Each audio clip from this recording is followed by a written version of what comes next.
guro ako at hindi guro lang. Isang maligayang pagbati sa ating mga kaguro at sa ating mga tagapakinig. Ayon sa internal database ng JobStreet mula September 2022, pumapangalawa ang guro sa may pinakamalaking bilang ng manggagawa. Bakit kaya na sa kabila ng mga hamon at paghihirap na kinakaharap ng mga guro sa ating bansa, ay marami pa rin ang nagnanais na maglingkod sa larangan ng edukasyon? Tayo'y nagtitipon ngayon upang pag-usapan ang isang mahalagang propesyon na nagsisilbing pundasyon ng ating lipunan, ang pagiging guro. Ngayon, nais kong ibahagi ang aking puso at isip bilang isang guro. Isang propesyon na hindi lamang trabaho, kundi isang misyon, isang tawag at isang pagmamahal. Guro, sino nga ba sila? Ang mga guro ang pinakamahalagang tao sa ating lipunan. Layunin nila ay hindi upang lumikha ng mga mag-aaral sa kanilang sariling imahe, ngunit upang bumuo ng mga mag-aaral na maaaring gumawa ng kanilang sariling imahe. Pagyakap sa katotohanan na mababa ang tingin sa atin ng lipunan. Pero kahit mapaos man o matuyo man ang aking laway, pagtuturo pa rin ang aking pipiliing buhay.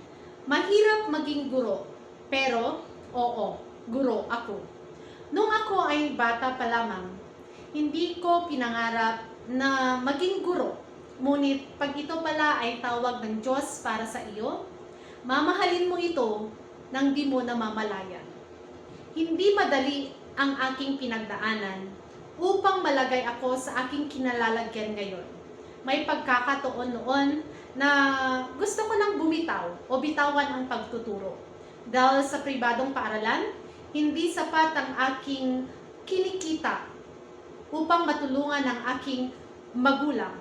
Ngunit ang galing ng Panginoon, ilalagay ka niya sa mga sitwasyon na mahirap para subukin ka kung hanggang kailan mo kakayanin.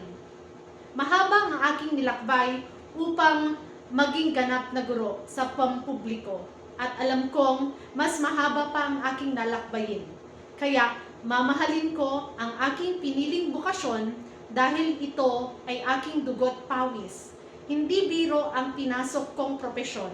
Hindi talino lamang ang kailangan. Dapat mayroon kang debosyon. Ito ang buhay naming mga guro.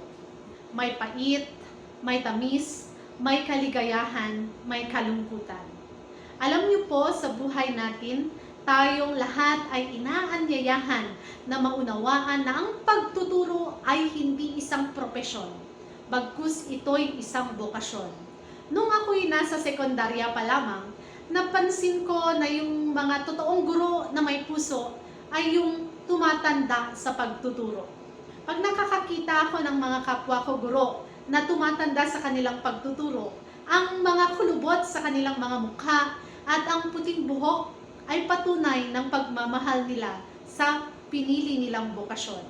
Tatandaan niyo po na ang buhay natin ay hindi ka maaaring maging guro kung wala kang pagmamahal sa pagtuturo. Wala kang karapatang maging guro kung wala kang pagmamahal sa kabataan. Wala kang karapatang maging guro kung wala kang pagpapahalaga sa buhay. Dahil ang buhay, ito ang ating tinuturo sa ating mga estudyante. Bilang mga guro, hindi lang tayo tagapagturo sa loob ng 4 na sulok ng silid-aralan. Tayo rin ang mga tagapaglingkod ng komunidad, tagapagtaguyod ng kaunlaran, at ang haligi ng pag-asa. Ang ating mga tungkulin ay hindi limitado sa paghahatid ng kaalaman, kundi sa pag-aalaga at paggabay sa mga kabataan upang maging kapaki-pakinabang na miyembro ng ating lipunan. Sa pamamagitan ng ating mga pagsisikap, maaari nating maitaguyod ang isang mas maunlad at mas mapayapang komunidad. Tandaan na ang edukasyon ang susi ng pag-unlad at ang guro ang tagapag-alad ng liwanag sa bawat komunidad. Muli, ako si Cherry Ann A. Pawig. Maraming salamat po at magandang araw.